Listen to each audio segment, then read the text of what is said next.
아침 회의에서부터 문재인 대통령은 강경화 후보자 임명 강행을 예고했습니다. 야당은 장외투쟁이라는 말까지 꺼내들기 시작했는데요. 일단 오늘 진행됐던 상황 들어보시겠습니다.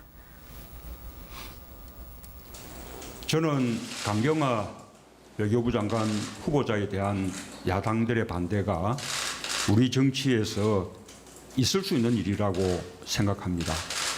그러나 반대를 넘어서서 대통령이 그를 임명하면 더 이상 협치는 없다거나 국회 보이콧과 장외 투쟁까지 말하며 압박하는 것은 참으로 받아들이기가 어렵습니다.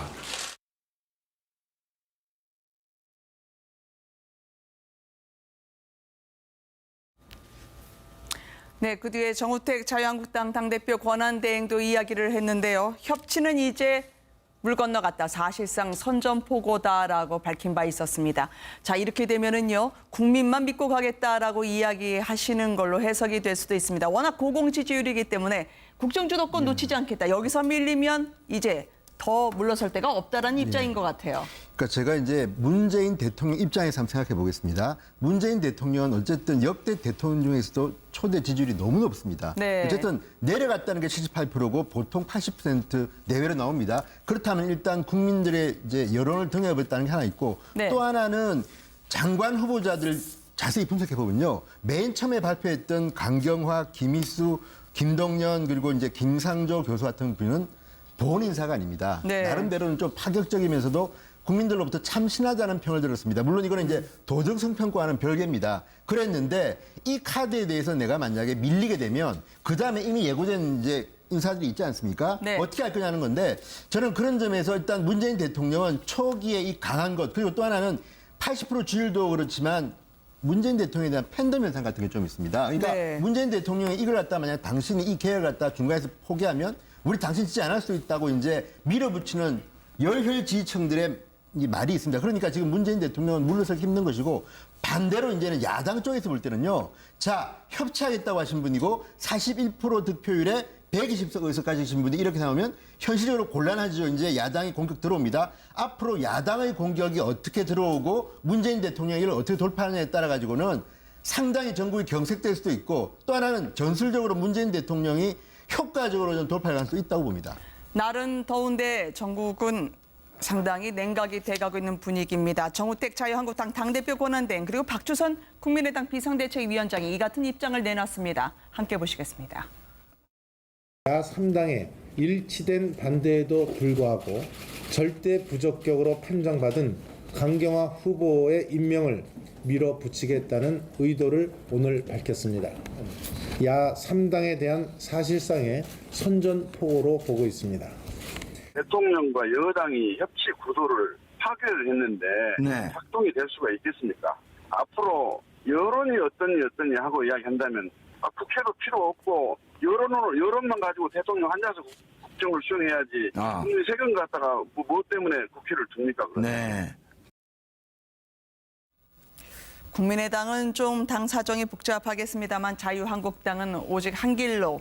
자, 이렇게 되면 17일까지 청문 보고서를 다시 보내달라고 했지만 안 되면 일요일 날 임명 발표를 할 수도 있겠어요. 그렇습니다. 뭐 임명 발표가 어느 정도 지금 예상되고 있죠. 네. 다만 이제 오늘 대통령 말씀하신 거는 대통령 입장에서 보면은 방금도 말씀이 계셨지만 김동연 장관 한 명 빼고는 네. 지금 야당이 아무도 동의해주지 않고 있지 않습니까? 네. 그럼 김동연 장관은 과거에 자기들하고 같이 이제 일했기 때문에 해주고 나머지는 다 거부한다면은 네. 지금 야당의 행동이 과연 국민들한테 이렇게 동의를 받을 수 있는가? 물론 대통령이 오늘 저렇게 좀 강하게 나가시는 거 역시 우리의 목소리가 있는 것도 사실입니다만 그럼 대통령이 과연 다른 선택지가 있느냐? 만약 다른 선택지가 하나 있다면 오늘 한 번 더 간곡히 말씀하는 정도의 말고는 뭐 다른 선택지는 전혀 없다고 보고요. 네. 결국은 뭐 강행하는 수순으로 갈 수밖에 없다. 왜냐하면 지금 자유한국당 입장에서는 뭐 어떤 다른 선택도 없이 인사청문회에서의 반대 또 그걸 통해서 결집 존재감 확보 이거 말고는 지금 전략이 있을 수가 없는 거거든요. 그리고 지금 전당대회도 얼마 남지 않았습니다. 이런 과정 속에서 선택할 수 있는 게 매우 제한적이기 때문에 충돌은 어느 정도 예상되어 있는 것이다. 그 수순으로 네. 지금 가고 있다 이렇게 봅니다. 이 청문회를 보면 결국 두 가지로 봐야 될 걸로 보입니다. 한 가지는 두 분께서 말씀하신 것처럼 정치적으로 지금 뭐 정권이 새로 시작하는 이런 입장에 있으니까 네. 과연 앞으로 야당과의 관계를 어떻게 할 것이냐, 그걸 어떻게 정치로 풀어나갈 것이냐, 그런 문제가 있고, 또 한 가지는 인사청문회라는 것이 원래 고향이 미국 아닙니까? 미국에서의 경우를 우리가 생각해보고 왜 인사청문회를 두는지 그걸 좀 생각을 해봐야 되는데, 미국의 경우에 네. 장관급에 대해서는 지난 200년간 거부된 게 10몇 명밖에 없습니다. 그 얘기는 네. 뭔가 하면 대통령이 누구든 내가 내 사람을 쓰고 같이 해나가겠다 그러면 특별한 문제가 없는 한 통과시켜주는 거거든요. 네. 근데 우리나라의 경우는 저것이 마치 그 야당의 동의를 얻어야 되는 것처럼 그렇게 해왔어요. 지금 여당 위치가 바뀌었지만은, 그래서 지금 이제 그 문 대통령께서 그냥 그대로 강행을 하시겠다 하는데, 그것이 정치적으로 과연 옳은지는 그건 뭐 또 다른 문제로 두고, 네. 대통령이 직접 내 강요로 쓰겠다, 그렇다고 한다면 앞으로는 특별한 문제가 없으면 쓸 수 있도록 그렇게 제도 개선해 나가는 것이 방법이 아닌가 생각을 합니다. 이렇게 되면 협치가 아니라 독선이다. 또는 국회 무시이고 반의회 민주주의라고 집중적으로 자유한국당과 바른정당이 외치고 있는데요. 홍준표 전 지사가 지금 처음으로 오늘 모습도 드러내던데, 조금 더 당의 전열이 정비돼야 된다라고 하면서 이런 청문회를 빌미로 해서 더 세게 나갈 가능성은 없을까요? 그럴 가능성이 충분히 있어 보입니다. 다만 네. 이제 국민의 지지를 얼마나 얻느냐에 관한 문제인데요. 그렇기 때문에 지금 자유한국당은 뛰쳐나가고 싶어도 선뜻 뛰쳐나가지 못하는 상황이기도 합니다. 네. 그렇지만 어찌됐든 울고 싶은데 뺨 때려준다는 뭐 이런 말이 있는 것처럼, 문재인 대통령이 일단은 강행이라고 하는 카드를 꺼내들었기 때문에 자유한국당이 좀 더 강하게 전략 전술을 구사해 나갈 여지를 충분히 만들어줬다. 이런 점에서는 자유한국당의 뭐 투쟁 수위가 조금 더 높아질 가능성은 충분히 있다고 보는데요. 네. 저는 문재인 대통령이 오늘 이제 입장을 발표한 것들을 이렇게 보면서 뭐 저는 개인적으로 강경화 후보자가 그렇게 부적격이라고 생각하지는 않습니다. 네. 그렇지만 정치는 상대가 있잖아요. 그러니까 상대하고 같이 하는 것이 정치입니다. 그러니까 우리가 더불어 함께라고 하는 말처럼 나 혼자 앞서가려고 하지 말고 같이 보조를 맞춰서 함께 가자, 이렇게 네. 이제 그 의미를 같이 담고 있는 거 아니겠습니까? 네. 근데 자유한국당은 지금 함께 갈 의지가 별로 없다고 이제 보이는 것 같아요. 그동안에 보면 무조건 반대라는 입장을 밝혀온 측면도 있거든요.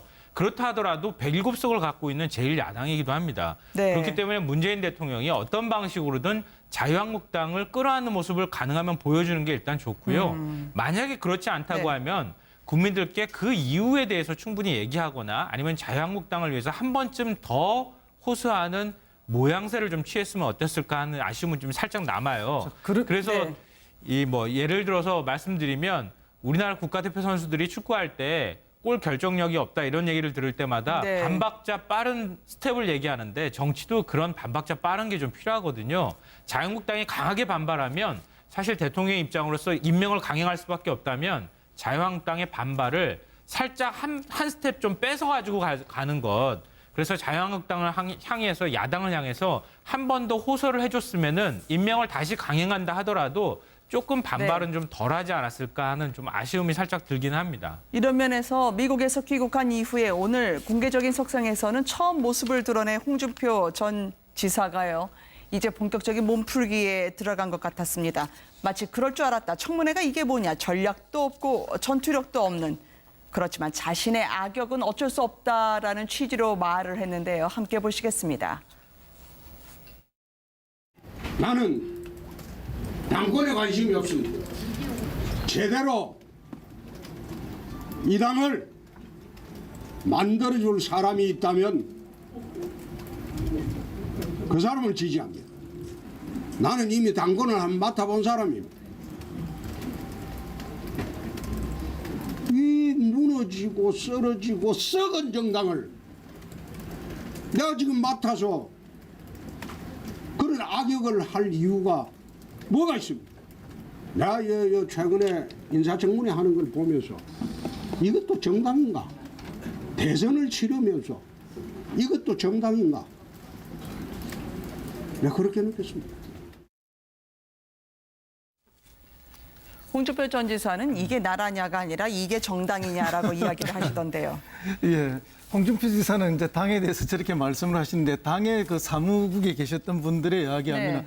아니 당의 후보가 된 사람이 도지사 사퇴도 안 하고 일주일도 넘게 가는 바람에 선거가 제대로 진행도 안 되는데 이게 도대체 후보냐 이런 네. 이야기가 그때 있었습니다. 그럴 정도로 지금 서로 이게 당이냐 이게 후보냐 이런 말씀을 하고 계신데 사실은 이제 본인은 뭐 이 당을 뭐 바로 만들 수 있는 사람이 있다면 자기는 뭐 그 사람에게 양보하겠다 이렇게 말하지만 네. 그 말씀에는 이 당을 바로 만들 사람이 아무도 없다 내밖에 없다는 것이 사실은 가로 안에 전제되어 있는 말씀이죠. 그래서 내가 할 테니까 그래 알아라. 네. 내가 이 썩고 문드러 빠진 정당을 정말 바로 세워서 대여 투쟁 그리고 청와대와 투쟁을 제대로 해보겠다. 너 청문회 지금 하는 거 보니까 이게 당이가 투쟁도 아니다. 이런 이제 말씀을 전제로 사실상 하시는 거죠. 네. 그럼에도 불구하고 뭐 지금 청문회에서 자유한국당이 보여주는 것은 강경한 대결 구도를 만들어내는 것에 있어서 야당으로서는 뭐 그 방법밖에 없기 때문에 그렇게 한다 보고요.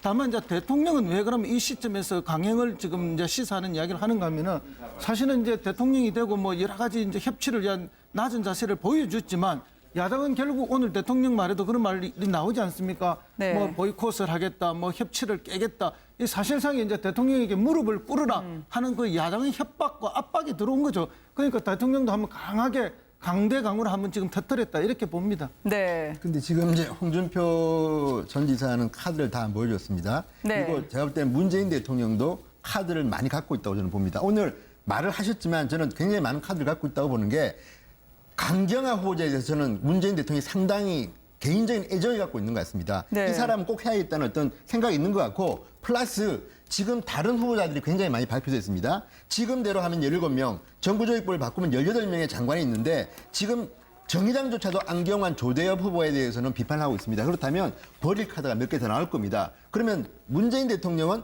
강경화만은 않겠다는 것이고 홍준표 전 지사의 저 발언은 뭐냐면 내가 야당 해봐서 아는데 네. 정말 저는 기억나는 게 홍준표 전 지사가 국회의원 시절에 이해찬 총리를 갖다 세워놓고 막 몰아붙이던 그 장면이라든지 골프했군요.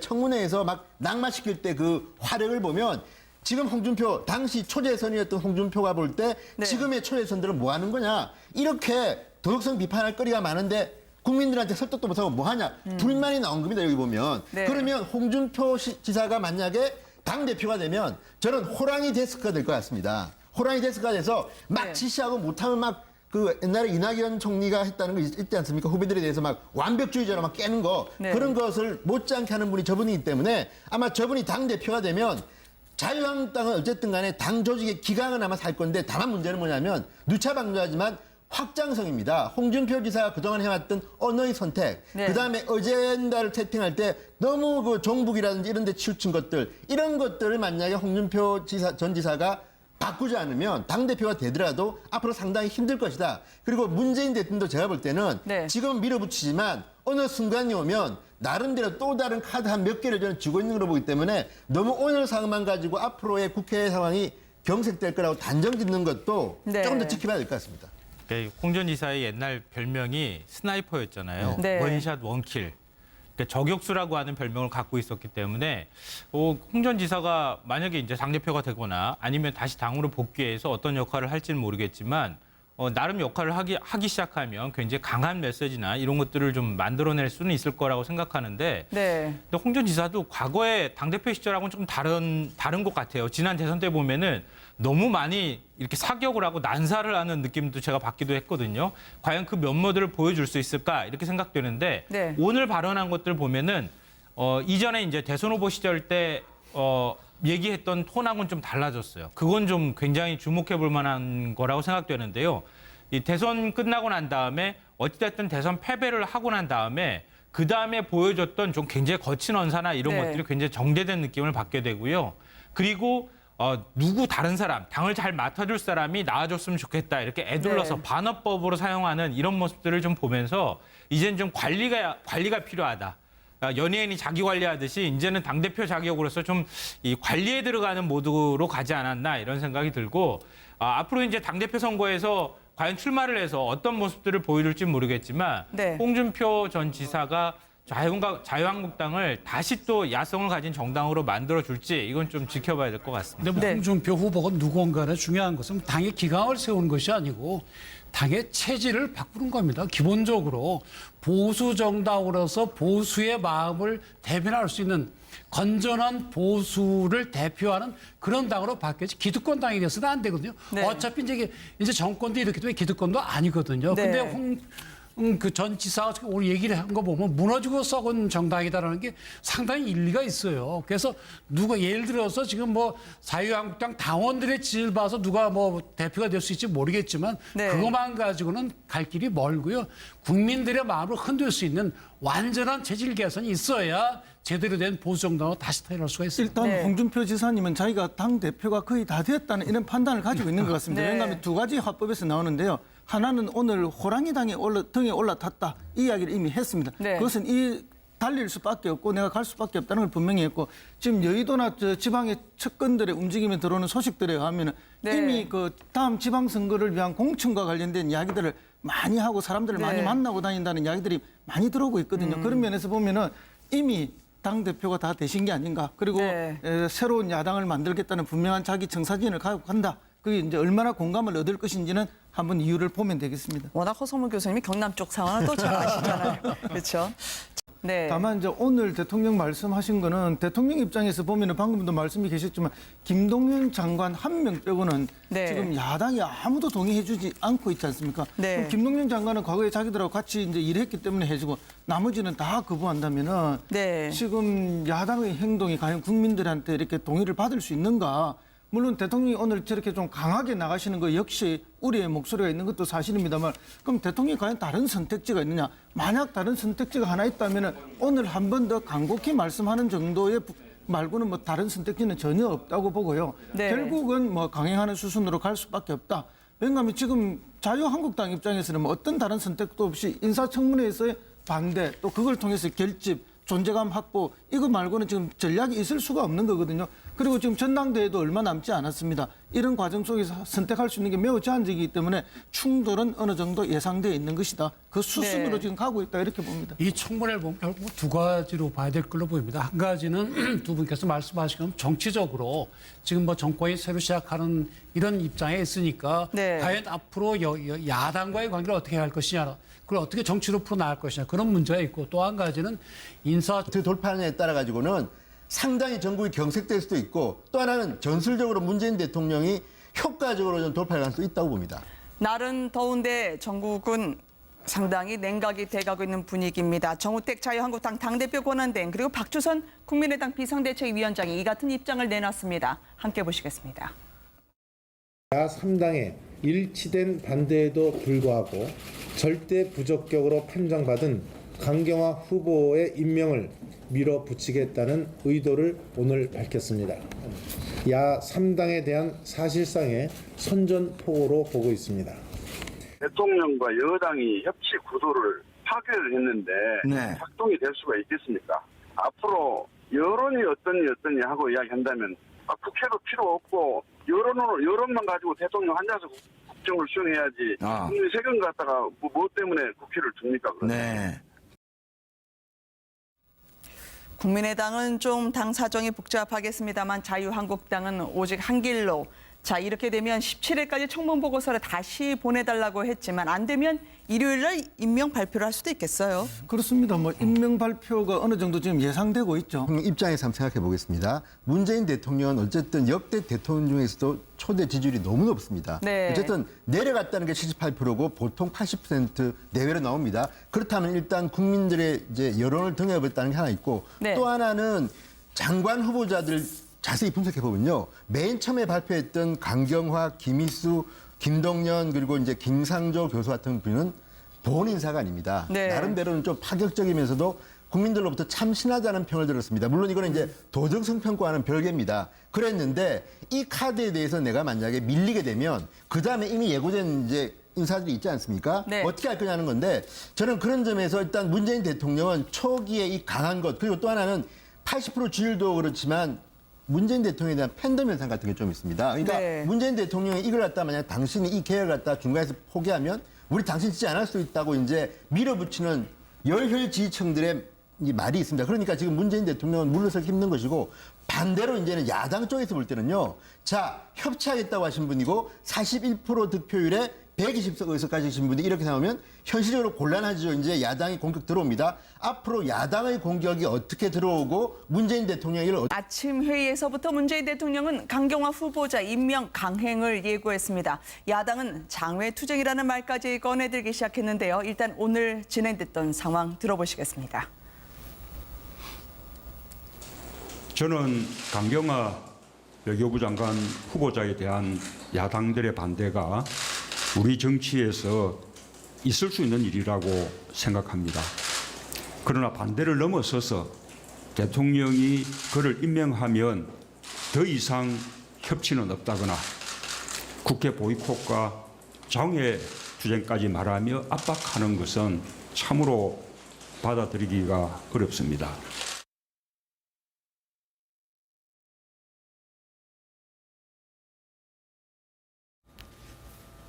네, 그 뒤에 정우택 자유한국당 당대표 권한대행도 이야기를 했는데요. 협치는 이제 물 건너갔다. 사실상 선전포고다라고 밝힌 바 있었습니다.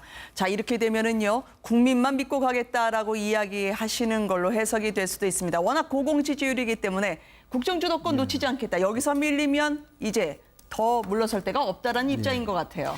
그러니까 제가 이제 문재인 대통령 청문회라는 것이 원래 고향이 미국 아닙니까?